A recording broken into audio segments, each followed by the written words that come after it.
yang aku tak sure dia boleh on ke tak. Jom kita cuba. Panasonic ni. Tolong. And it goes a little something like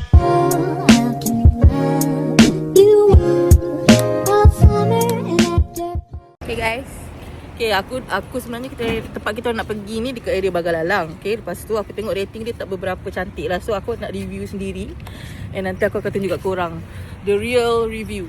Okay, Stay tune. stay tune.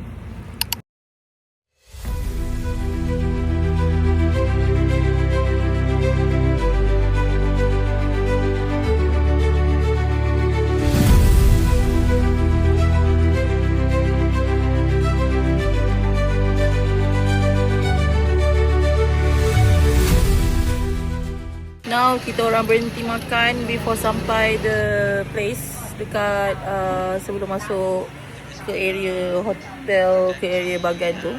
So stay tune guys, aku tak sabar nak tengok.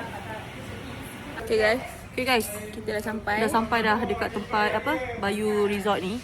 So korang boleh tengok tempat reception check in dia betul-betul sebelah swimming pool. And swimming pool dia not bad actually, tapi kita baru ambil kunci. So kejap lagi kita nak review dia punya rumah dia. So korang boleh tengok facility dia.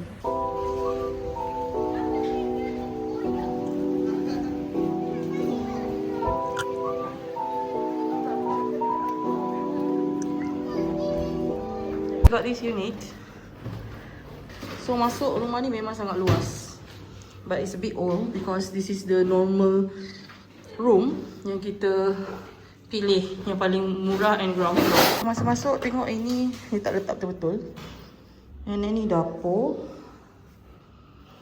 Simple. Lepas tu ni bilik main bilik dia. And it's look old. Bukanlah old macam see. Macam apartment lama. Dia ada garden. Okay lah, besar. Parking memang sangat senang. Tengok, parking banyak gila. And then boleh lah kat sini ni bilik master tadi.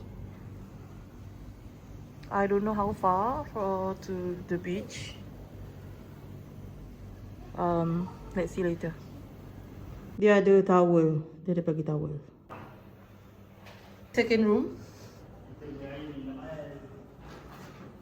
Not bad. I mean, okay lah. It's just that aircon dia lama, betul. Ikut review aircon dia lama. But I don't know. Ada air panas. And then toilet dia macam biasa lah. But okay lah, bersih lah so far. Cuma lama, tu je. So ini toilet luar. Kotor. Bukanlah kotor, dia berlumut sikit sebab lama kan. Adalah air panas. Mana lah. Dia conteng. Mana tu? Guys, sekarang kita dekat Pantai Bagalalang. So many people jual-jual. And aku nak tunjukkan kau, keluar daripada yang hotel tu kan, the resort tu kat situ, keluar sikit je dah sampai laut. So actually dekat je. Now kita orang dekat laut. Di situ laut. Walaupun dia menghadap cahaya belakang terang. Ada cahaya belakang. Nak juga. Banyak. Tegaknya. Ini adalah pemandangan dekat Bagalalang. It's a very short escape. Kalau korang tak nak pergi jauh-jauh, korang boleh je stay hotel ni. Aku bukan nak burukkan hotel ni, but this is my real experience. Okay, so sekarang kita bersama Haras Mikael. Dia kata sorok empo mama. Dia cakap. I'm a new soul, I can do a straight one. Pelik-pelik